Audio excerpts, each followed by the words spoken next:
La prévention est efficace à condition d'agir où il faut, c'est-à-dire là où se concentrent les besoins et où le bénéfice sera le plus élevé.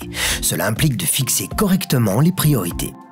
Stéphane Sigrist, directeur du BPA, le Bureau de prévention des accidents, et Thomas Stephen, président de Santé publique suisse, ont échangé à ce sujet. Il déclare à l'unisson qu'il n'est pas bon de se fier à son intuition. L'intuition est bien sûr pertinente dans certains cas, mais elle peut aussi nous pousser dans une direction complètement erronée, surtout lorsqu'il s'agit d'évaluer correctement un risque et de prendre les mesures de prévention appropriées. Le BPA mise donc sur la recherche et l'expertise pour mener à bien sa mission. Nous avons compilé cette somme de savoir et d'expérience dans 12 principes de prévention qui nous servent de référence pour nos décisions et nos actions afin de mobiliser les ressources à bon escient. Fixer des priorités dans le domaine de la santé et plus généralement dans la vie est crucial si l'on veut agir correctement avec les moyens appropriés. Le surapprovisionnement dans le domaine des soins est fortement d'actualité. Nous pouvons être amenés à en faire trop, ce qui, en plus de coûter cher, peut causer beaucoup de souffrance en raison des effets secondaires.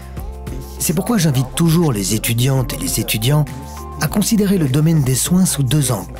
D'une part, sous un angle étroit, que nous adoptons habituellement et qui concerne les rapports individuels avec la patiente ou le patient. Mais aussi, d'autre part, sous un angle large, où l'on se place du point de vue de la santé publique. Cet angle permet de voir les interactions majeures et de former éventuellement les bases décisionnelles de l'angle étroit. Une prévention efficace suppose un travail de fond basé sur les statistiques, l'analyse et des preuves. Sa mise en œuvre requiert en outre une certaine expertise. Les mesures durables modifient l'environnement des individus de telle sorte qu'ils vivent autant que possible en bonne santé et à l'abri des accidents. Elles sont soutenues par d'autres mesures axées sur le comportement. La prévention comportementale représente toujours la première option et doit être utilisée dans son intégralité. Elle est particulièrement efficace si le message est pertinent, adapté au groupe cible et bien communiqué, et permettra alors au travail de prévention de produire des résultats.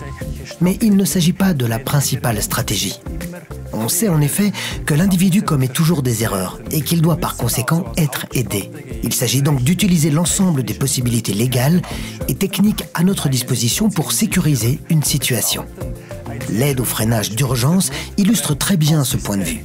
La personne n'a pas fait ce qu'il fallait ou n'a pas vu quelque chose. Dans tous les cas, elle a commis une erreur.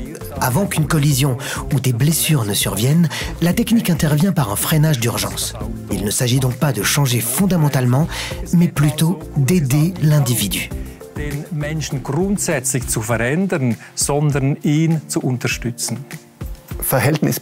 La prévention structurelle est plus difficile à mettre en œuvre. L'une des raisons majeures est que les changements structurels demandent un fort investissement financier. Et bien entendu, cela génère davantage de discussions. Veut-on dépenser cet argent? Est-on prêt à accepter telle ou telle restriction, par exemple de nos libertés? Sommes-nous obligés de le faire? Ou pas? Bref, la mise en œuvre n'est pas si simple. J'ai pourtant l'impression qu'une prévention comportementale s'impose souvent, dans un premier temps, pour faire passer l'information nécessaire et accroître l'adhésion aux changements structurels. Si l'on prend par exemple l'exemple du tabagisme passif, personne ne pouvait s'imaginer des restaurants non-fumeurs il y a encore 30 ans. Aujourd'hui, l'inverse est à peine envisageable. Il me semble donc souvent que les lois initient une tendance qui devient ensuite une évidence collective. Le travail de prévention intègre des réflexions éthiques. Quel est le degré de responsabilité de chaque individu? Dans les milieux politiques et au sein de la société, on se demande par exemple s'il faut tenir compte de ce critère dans le traitement d'une maladie ou des suites d'un accident. Concrètement, un fumeur doit-il prendre en charge une partie des frais de son opération des poumons après 30 ans de tabagisme? En tant que médecin, ces discussions me laissent dubitatif. Elles manquent profondément d'éthique. Nous devons faire attention à ne pas trop présumer de la volonté des individus. On ne peut pas tout contrôler. Notre vie est pleine d'aspérités avec lesquelles nous apprenons à vivre, parce que nous sommes des êtres humains.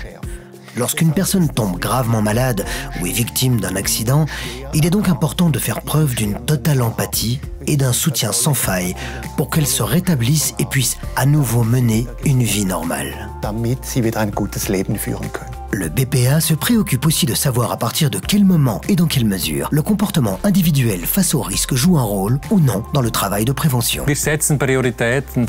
Nous nous fixons des priorités et commençons par les endroits qui enregistrent un grand nombre d'accidents graves.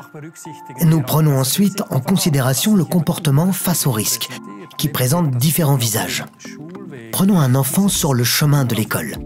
Il est non seulement contraint d'emprunter ce trajet, mais en plus, son développement ne lui permet pas encore d'évaluer correctement les risques. Sans compter que le danger vient de l'extérieur. L'enfant ne le crée pas lui-même.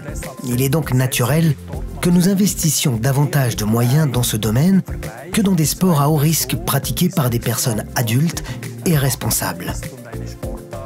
En conclusion, nous fixons des priorités pour la mise en œuvre des mesures en tenant compte, entre autres, de critères éthiques et bien sûr de notre budget limité. Une prévention efficace intervient là où le bénéfice escompté est le plus élevé. Elle doit par ailleurs s'appuyer sur des chiffres et des faits, pas sur des intuitions. Ce n'est qu'ainsi qu'elle profitera durablement à la société.